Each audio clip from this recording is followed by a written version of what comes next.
तो अभी तक हम लोग जितना भी काम कर रहे थे उसमें जैसे गैलरी हो गया, इसमें यूज़र से कोई एंट्री नहीं की गई है, या फिर एंकर टैग लगाया तो यूज़र की ओर क्लिक कर रहा है, बस यूज़र से कोई इन्फॉर्मेशन नहीं ले रहे हैं। टेबल लगाया तो उसमें भी यूज़र से कोई इन्फॉर्मेशन नहीं है, पहले से ही डेटा फिट है, केवल डिस्प्ले कराने के लिए यूज कर रहे हैं। एंकर हम लोगों ने इसके पहले भी यूज किया था, जैसे ULLI order list and order list पढ़ा था, उसमें भी कोई यूज़र से कोई इन्फॉर्मेशन नहीं ली गई थी।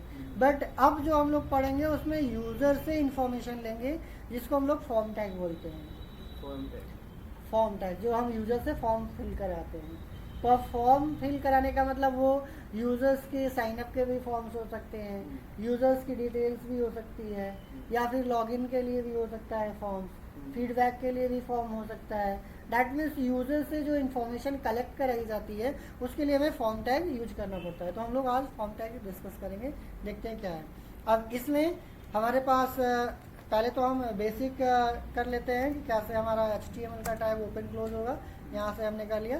इसमें हमारा टाइटल में जैसे हमने यूज़र डिटेल देना है या फिर फॉर्म टैग देना है, तो फॉर्म टैग हैंडलिंग दे दिया, ठीक है। वो हमें टाइटल जो देना है वो हमने पेज का टाइटल दे दिया, ये हमारा पेज का टाइटल था। बाकी यहाँ पे हमने दे दिया H1 हेडिंग लगा दिया, form tag is used for collect the data, collect the information from user side। User के साइड से अगर हमें कोई इन्फॉर्मेशन कलेक्ट करनी है तो हमें फॉर्म टैग की ज़रूरत पड़ेगी। अब फॉर्म टैग में हमें क्या क्या चीज़ें होती हैं, जैसे यहाँ पे हम फॉर्म टैग लगाते हैं और इसी के अंदर हम कुछ इनपुट्स लेते हैं यूज़र से। इनपुट्स अगर हमने यहाँ पे लिया तो एक हमारे पास बॉक्स बन जाएगा। जैसे यहाँ पे आते हैं, कौन सी फाइल थी हमारे पास, यहाँ पे हमने सेव किया था ना, एंकर टैग के आसपास था, डाउनलोड में नहीं है ये हमारा था इस वाले फोल्डर में। हाँ, फॉर्म टैग है, फॉर्म टैग को हमने रन करा। तो इनपुट बनाते हमारे पास ये बॉक्स बन जाएगा, तो ये हमारा इनपुट लिखने से हो रहा है। ऐसे ही हमने यहाँ पे ये इनपुट किस चीज़ के लिए है, यहाँ पे हम एक लेबल लगाएंगे। क्या लगाएंगे? लेबल लगाएंगे। लेबल में हम मेंशन करेंगे, जैसे हमें नेम लेना है तो नेम मेंशन कर दिया, ठीक है। अब यहाँ पे ऐसे ही हमें Ctrl+C करके हमने यहाँ पे नेम दिया, ईमेल दिया, नेम के जगह है, या फिर हो सकता है यूज़र नेम हो, जो मर्जी आप यहाँ पे दे सकते हो, ठीक है। ईमेल देना है तो ईमेल दे दिया, यूज़र आईडी देना है तो यूज़र आईडी दे दीजिए। हमने इनपुट यहाँ पे 2 बार लिखा, लेकिन ये सारा का हो गया एक इनपुट टैग। हाँ, ये हमारा एक लाइन में आ रहा है। फॉर्म टैग ये कंटेनर टैग है, जैसे हमारा बॉडी टैग नहीं होता था, समझ गया। वैसे हमारा एक फॉर्म कंटेनर है। इसके अंदर हम बहुत सारा इनपुट लेंगे यूजर से, और इन्हीं को मैनेज करने के लिए फॉर्म टैग बनाया गया है। अब यहाँ पे सारा एक लाइन में आ रहा है, अगर आपको डिफरेंट लाइन में चाहिए तो आप BR टैग लगा लो, ठीक है। तो इसमें अब ये BR टैग हमने लगा दिया। हमने लेबल क्यों लगाया, जिससे ये पता चले ये किस इनपुट है। बट ये इनपुट से हमें पता देखिए कैसे चलेगा। इसमें अगर हमने मान लीजिए हमने एक बटन बना दिया, इसका नाम हमने दे दिया सबमिट। क्या रख दिया? सबमिट। हमने ये सबमिट बटन बना दिया और इसको सेव किया और यहाँ से हमने रिफ्रेश किया। अब यहाँ पे हम सबमिट करेंगे तो ये हमारा रिफ्रेश होता रहेगा फॉर्म।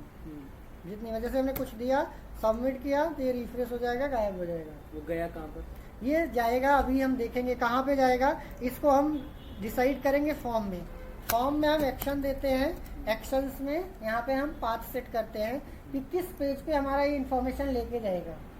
पूरे फॉर्म का डेटा कहाँ पे लेके जाएगा वो एक्शन डिसाइड करेगा। जैसे हो सकता है वो action.php हो गया, या फिर हमारे पास next.php हो गया, या फिर हमारे पास process.php हो गया, कोई भी हो सकता है। जो सर्वर साइड की प्रोग्रामिंग होगी उस पर ले जाते हैं सर्वर पे। तो PHP हमारी सर्वर साइड की है। तो यहाँ पे अगर हम कुछ नहीं मेंशन करते हैं या फिर हम एक्शन नहीं लगाते हैं तो ये हमारा डेटा इसी पेज पे ले जा करके छोड़ देगा। जैसे यहीं पे हमारा डेटा ले जाएगा बट यहीं पे रह जाएगा डेटा, यहाँ पे भी रहेगा तो कहाँ पर आएगा? ये डिस्प्ले नहीं करेगा गायब या हो गया। मैनेज नहीं करेगा। आप इसको मैनेज करना होगा तो वो मैनेजमेंट अभी आगे देखेंगे कहाँ पे मैनेज होगा, जब हम लोग PHP पढ़ेंगे तब, या फिर हम जावास्क्रिप्ट पढ़ेंगे तब। ठीक है, तो ये चीज़ें अभी HTML में केवल इतना सा है कि आप डिसाइड कर सकते हो कि कहाँ पे हमारा डेटा जाएगा, किस फॉर्म में जाएगा। तो अब हमने यहाँ इनपुट तो ले लिया, लेकिन क्या हमने जो सबमिट किया था यहाँ पे जैसे, तो ये ईमेल हमने लिखा था, तो क्या ये ईमेल है? कोई मतलब नहीं है। आप ईमेल दिया के नाम दिया, तो इसके लिए हमारे पास एक इनपुट में ना एक एट्रीब्यूट होता है। कौन सा एट्रीब्यूट होता है? वो होता है टाइप एट्रीब्यूट, कि किस टाइप का हमें चाहिए। इसमें जैसे टेक्स्ट चाहिए तो टेक्स्ट ले लिया, नेम हमारा टेक्स्ट है। इनपुट हमारा क्या है? अगर हम देखें तो इनपुट के लिए इसमें ईमेल होता है, ईमेल, हमने ईमेल किया। अब हमने इसको रिफ्रेश किया, अगर हमने यहाँ पे कुछ ऐसे टाइप करके सबमिट किया तो अब ये आपको रोकेगा। क्यों रोकेगा? क्योंकि आपने बता दिया कि इनपुट है तो ईमेल होना चाहिए टाइप, तो ये टाइप हमारा एट्रीब्यूट होता है। ऐसे यूजर के हिंट के लिए भी होता है कि हमने एक प्लेस होल्डर होते हैं, ये HTML5 के एट्रीब्यूट्स होते हैं जो नए दिए गए हैं HTML5 में। जैसे आपको यहाँ पे प्लेस होल्डर लगा दिया, आपने लिख दिया फुल नेम, अब सामने वाला सस्पेंस में है कि फर्स्ट नेम लिखूं कि फुल नेम लिखूं। यूजर नेम है तो फुल नेम आपने हिंट दे दिया तो फुल नेम हो गया। अब ईमेल में जैसे वो ट्राई कर रहा है, ले नहीं रहा, तो आप यूजर्स के लिए हिंट में यहाँ पे प्लेस होल्डर में लगा दो कि किस तरीके का ईमेल होना चाहिए। जैसे xyz@gmail.com, कुछ इस तरीके से लिखा रहता ना, आप अगर देखोगे gmail.com, तो ये यूजर के लिए एक हिंट का काम हो जाएगा कि अच्छा हमें इस तरीके से देना है। ये जो हमारे डिफरेंट टाइप होंगे, ऐसे ही हम अलग अलग टाइप पढ़ेंगे यहाँ पे कि इनपुट टाइप से हमारे पास क्या क्या हो सकते हैं। जैसे ईमेल है, पासवर्ड्स है, तो हमने यहाँ पे लेबल लगा दिया, लेबल में हमने पासवर्ड लगा दिया। कुछ लोग अच्छा ये भी बोलते हैं क्या हम लेबल लगाना कंपलसरी है? तो अगर हम लेबल नहीं लगाएंगे तो डायरेक्ट भी लिख सकते हैं, क्योंकि जैसे हमने यहाँ पे हमें लेबल नहीं लगाना है तो आप डायरेक्ट आप लिख लो यहाँ पे इनपुट टाइप, पासवर्ड देना है तो आप पासवर्ड दे दो, कोई दिक्कत नहीं है। ठीक है, यहाँ पे आप देखोगे कि ये पासवर्ड का आ जाएगा। यहाँ पे जैसे इसमें लिख के आ रहा था वैसे यहाँ पे भी लिख के आएगा। टाइप नहीं दिया होता तो ये जो स्टार बन के आ रहा है ना, तो ये स्टार बन के नहीं आता। स्टार कहाँ पर? अच्छा ये है, अच्छा। क्या लिख रहे हो पता चल रहा है? नहीं पता चल रहा है। देखना और पड़ेगा। ये जो यहाँ पे आप कहते हैं ना आँख बन जाना, ये ब्राउजर की फैसिलिटी है। ये हम ऑटोमेटिक है, हम नहीं हाँ, देते। ये ऑटोमेटिक आते हैं, ये सारी चीज़ें यहाँ से सेटिंग होती है। आप टाइप केवल मेंशन कर दो बस। टाइप हाँ, पासवर्ड, ऐसे कंफर्म पासवर्ड अगर आपको करना है Ctrl+C करके, कंट्रोल Ctrl+V, क्रिएट करना हो तो हाँ यहाँ से अगर हमें कंफर्म पासवर्ड करना है तो कंफर्म पासवर्ड। अब कंफर्म पासवर्ड के लिए अलग से कोई टाइप नहीं है, वही है पासवर्ड ही है कंफर्म पासवर्ड। अभी ये वर्किंग में केवल डिज़ाइन में है। अभी आप इसमें कुछ अलग डालो, इसमें कुछ अलग डालो, कोई फ़र्क नहीं पड़ेगा उसको। सिर्फ अभी हम डिज़ाइन कर रहे हैं, HTML में केवल डिज़ाइनिंग होती है बस। कोई इसमें कंफर्मेशन ऐसा नहीं कि आपने कंफर्म लिखा बट वो काम नहीं कर रहे हैं, तो ऐसा नहीं होता। तो यहाँ पे बात कर रहे थे हम लोग लेबल लगाने की। इसमें हम लोग कभी कभी जैसे रजिस्ट्रेशन कर रहे हैं तो जेंडर वगैरह भी मेंशन करते हैं। तो जेंडर में हमारे पास क्या है कि हम जेंडर भी दे सकते हैं। अच्छा, इसमें हमारे पास जेंडर भी देना है बट उसको आगे डिस्कस करेंगे। बट लेबल हम यहाँ पे बात कर रहे थे ना, बस बिना लेबल के भी लिख सकते हैं उसके भी। दिक्कत क्या है, कभी कभी हमारे पास ये होता है कि जैसे कुछ लोगों की हैबिट होती है कि इसमें वो इस बॉक्स में ना क्लिक करके इधर ही क्लिक कर देते हैं। वो तब करते हैं जब हमारे पास जैसे छोटा दिया गया, अभी यहाँ पे जेंडर हमने दिया, जेंडर में हमने इनपुट टाइप रेडियो दिया, रेडियो, और इसमें हमने रेडियो को क्लोज कर दिया, और इसमें हमने मेल लिखा, और ऐसे हमने यहाँ पे इनपुट टाइप रेडियो दिया और यहाँ पे हमने फीमेल दे दिया। ऐसे अदर देना है तो आप अदर भी दे सकते हो, ठीक है। रेडियो आप करोगे तो जो हमारा ये है ये कुछ इस तरीके से, रेडियो की स्पेलिंग जहाँ पे गलत हो जाएगी ना वो फटाक से क्या करेगा, टेक्स्ट बॉक्स बना देगा। तो आपको ध्यान देना होगा कि जो रेडियो की स्पेलिंग है वो सही होनी चाहिए, नहीं तो पता चला कि वो कुछ और ही बन के आ जाएगा उधर।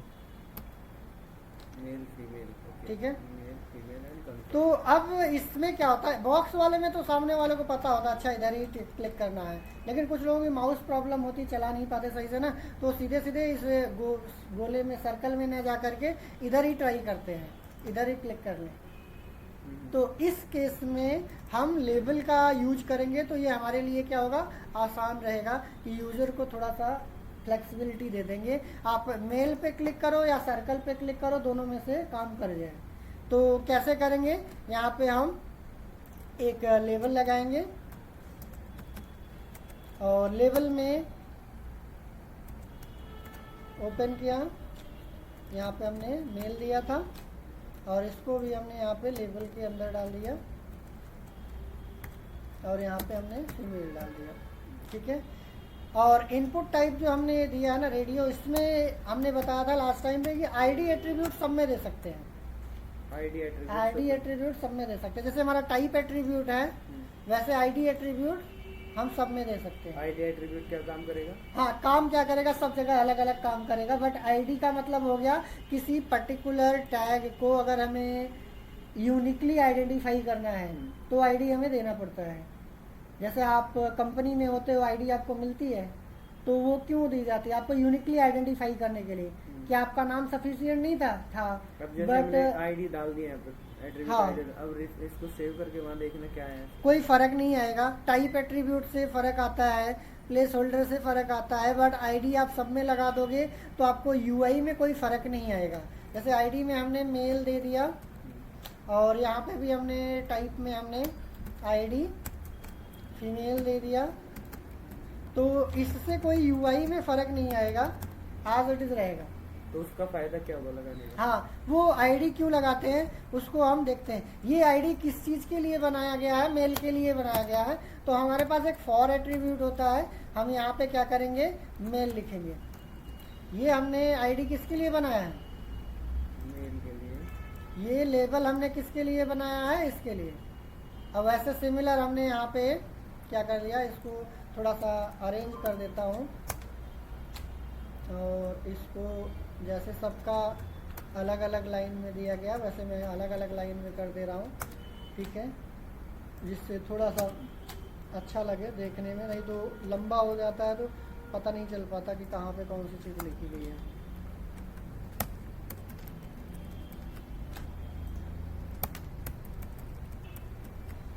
अभी हमने क्या किया कि ये मेल किसके लिए है, इसके लिए। ये हमारा लेबल किसके लिए है, फॉर फीमेल। तो ये हमारा फीमेल किसके लिए है, इसके लिए। तो हमने यहाँ पे, अब इसका फर्क हमें दिखेगा, जैसे हम फीमेल पे क्लिक करेंगे ये ऑटोमेटिक इस पे आ जाएगा। आप इसके अंदर क्लिक करो या इसके बाहर, अब आप कहोगे दोनों सेलेक्ट हो गया। तो इसके लिए हमारे पास एक नेम एट्रीब्यूट होता है, नेम में हम क्या करेंगे, यहाँ पे जेंडर दे दिया। नेम एट्रीब्यूट होता है दोनों को ग्रुप करने के लिए, नेम हमने यहाँ पे जेंडर दे दिया। तो दोनों को हमने क्या किया, जेंडर पास किया, हमने रिफ्रेश मारा, अब यहाँ पे दोनों में से कोई एक ही सेलेक्ट होगा। तो नेम एट्रीब्यूट हमारा जो होता है वो ग्रुपिंग के लिए यूज किया जाता है, खासकर रेडियो बटन के लिए। अब आप कहोगे कि ये नेम एट्रीब्यूट और में दे सकते नहीं दे सकते हैं, दे सकते हो, बट यहाँ पे नेम एट्रीब्यूट का काम क्या है वो अलग है। जैसे हमने यू नेम दे दिया, ठीक है, हमने यहाँ पे ईमेल दिया है तो हमने यहाँ पे नेम दे दिया ईमेल, ठीक है। ये नेम एट्रीब्यूट्स जो हम लोग बोल रहे थे कि यहाँ पे तो हम लोग क्या कर रहे हैं, ग्रुपिंग के लिए कर रहे हैं, बट इसमें ऐसा कोई सीन नहीं है कि हम ग्रुपिंग के लिए यूज करते हैं। तो आप कतई ये मत सोचिएगा कि रेडियो बटन में जैसे हम नेम एट्रीब्यूट ग्रुपिंग के लिए कर रहे हैं तो नेम एट्रीब्यूट हम इसमें भी ग्रुपिंग के लिए करेंगे। केवल स्पेशली ये हमारे पास रेडियो बटन के लिए होता है, ग्रुपिंग के लिए। अदरवाइज नेम एट्रीब्यूट हम सर्वर पे वैल्यू को रिसीव करने के लिए भी यूज करते हैं। जब हम सर्वर पे यूज अलग होता है इसका? हाँ, सर्वर पे इसका अलग होता है। जैसे मान लो अगर हमने कहा कि फॉर्म में हम लोग यहाँ पे एक्शन देते हैं ना, एक्शन देते हैं तो ये किसी न किसी पेज पे जाता है। अब उस पेज पे जाएगा तो वो डेटा क्या लेके गया है, चलो ठीक है, ये जो हमने टेक्स्ट बॉक्स में फिल किया था वो लेके जाएगा, लेकिन वहाँ पे पकड़ में कैसे आएगा कि किस में क्या चीज़ है, वो हम पिक कैसे करेंगे। तो वहाँ पे हमें ये नेम एट्रीब्यूट हेल्प करेगा कि सर्वर पे हमें डेटा निकालने के लिए। नेम एट्रीब्यूट हाँ, सर्वर पे डाटा निकालने। हाँ, तो नेम एट्रीब्यूट अगर हम देखेंगे तो वहाँ पे नेम एट्रीब्यूट्स का यूज हम क्यों करेंगे, लिख लेते हैं यहाँ पे नेम। अब सब जगह पे अलग, अब यहाँ पे देखिए ऐसा नहीं है जो यहाँ पे इसमें, अब यहाँ पे आपका वैल्यू भी सर्वर पे निकालने के लिए यूज किया जाएगा, क्योंकि रेडियो बटन में किसी एक की वैल्यू जाएगी तो किसी एक का ही पिक करेगा। यहाँ पे ग्रुपिंग भी हो रहा है और सर्वर पे डेटा भी पिक करने के लिए हो रहा है। Name attributes is used to pick the data of forms on server. Name attribute is used to pick the data, form data, pick the data, pick the form data on server। ठीक है, और इसमें note करके कर सकते हो, in case of radio button, in case of radio button name attribute is use to grouping the radio button. ठीक है, इसको हम ग्रुप करने के लिए यूज करेंगे।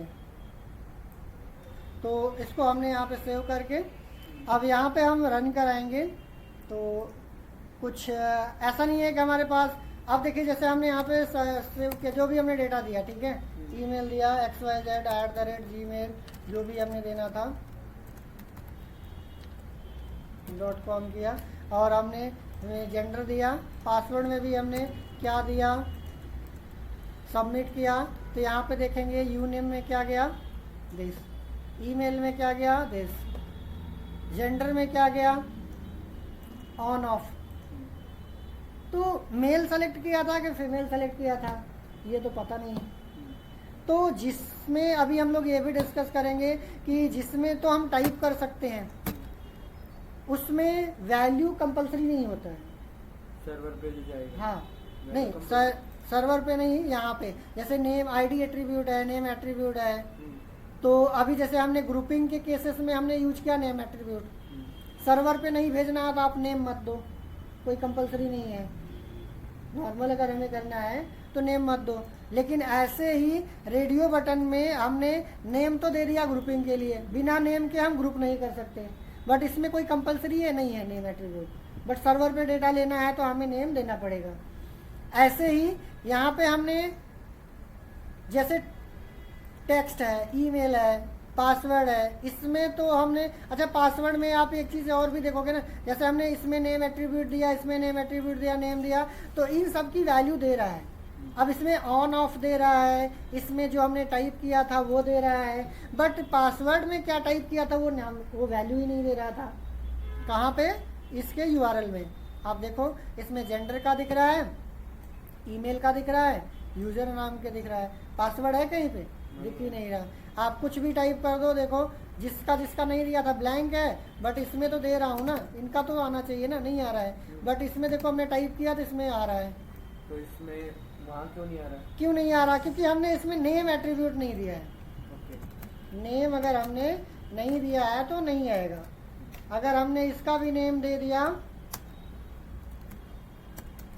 सी पास, सेव किया, रिफ्रेश किया, अब यहाँ पे देखिए कुछ दिया आ रहा है, अच्छा, ठीक है। ASD आ रहा है।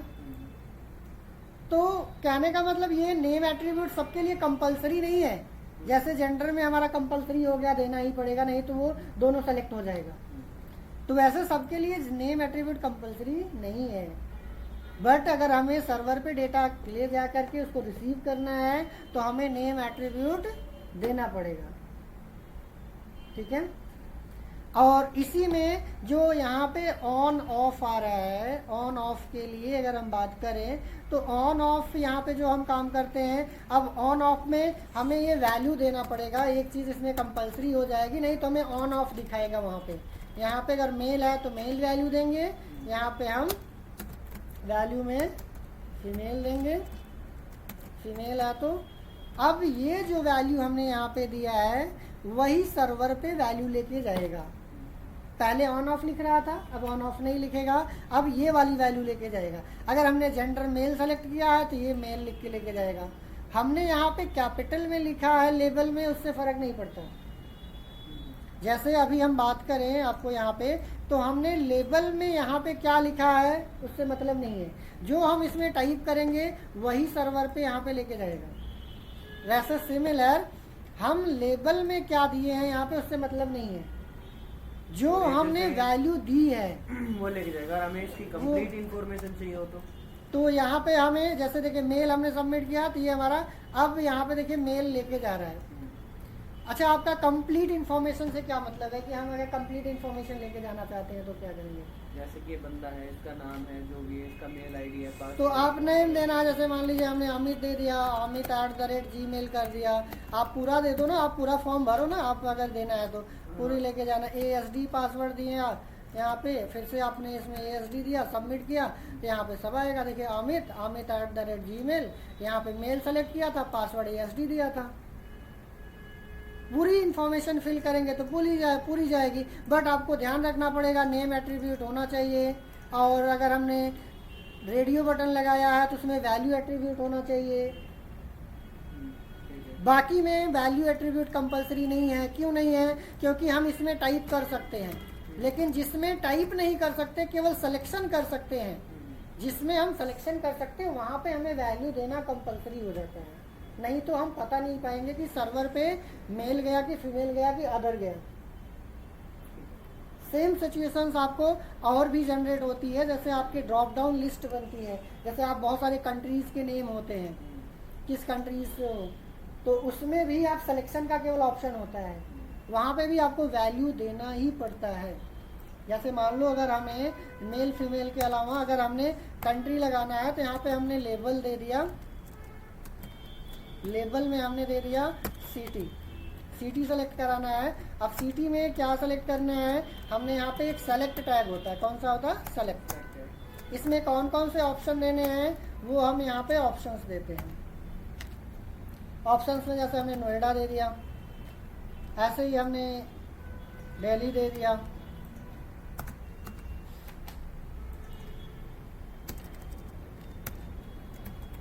दिल्ली दे दिया। अब यहाँ पे दिल्ली के बाद हमने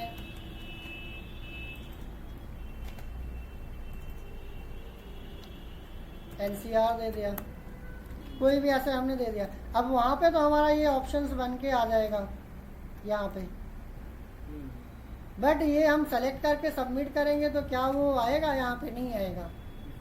फिर इसमें नेम एट्रीब्यूट देंगे तो क्या सारे ऑप्शन में नेम देंगे? नहीं, नेम एट्रीब्यूट हमें यहाँ पे देना पड़ेगा सेलेक्ट के साथ। सेलेक्ट में क्या दे दिया हमने? सिटी दे दिया, सिटी हमने सेलेक्ट किया।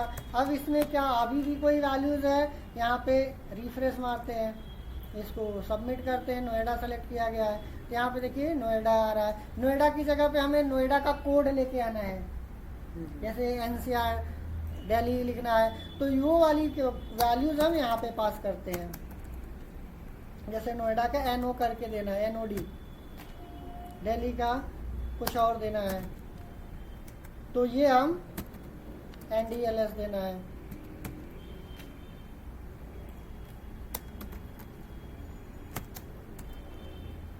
NR देना है। जो मर्जी आप यहाँ पे, अब वहाँ पे क्या दिख रहा है उससे मतलब नहीं है, जो हमने वैल्यू दिया होगा ना उसके अकॉर्डिंग ये हमारा आएगा। यहाँ पे हमने यहाँ पे कोई भी सिलेक्शन किया, पहले तो हम यहाँ से केवल दिल्ली का देख लेते हैं, दिल्ली का हमने NDLS दिया था, NDLS आएगा। तो जिसमें हम यूज़र सिलेक्शन होता है उसमें हमें वैल्यू देना कंपलसरी होता है, ठीक है।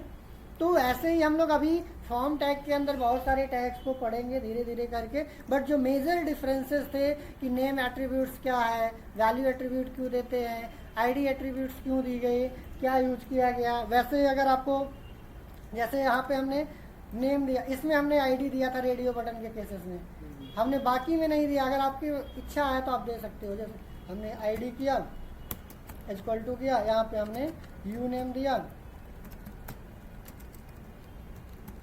आप मर्जी आपकी है, देना है मत दो। आप यहाँ पे ये लेवल किसके लिए बना है, फॉर किसके लिए, यू नेम के लिए है, यू नेम कर लो और इसको बंद कर लो, कंट्रोल एस कर लो, यहाँ पे रिफ्रेश कर लो। अब हम इस पर भी क्लिक करेंगे तो कर्सर हमारा इसमें आ जाएगा, बट इसमें नहीं जाएगा, इसमें करोगे तो चला जाएगा, क्योंकि इसमें हमने फॉर लगाया है, इसमें फॉर नहीं लगाया है। इसमें आईडी दी है, इसमें आईडी नहीं दी गई है। तो वो चीज़ें हमारे ऊपर डिपेंड करेगा कितना हम यूज़र को, कितना हम फ्लेक्सिबल, कितना यूआई अच्छा देना चाहते हैं, कितना हम उसको फैसिलिटी देना चाहते हैं, वो हमारे ऊपर डिपेंडेंसी होती है कि हम कैसे उसको मॉडरेट करना है।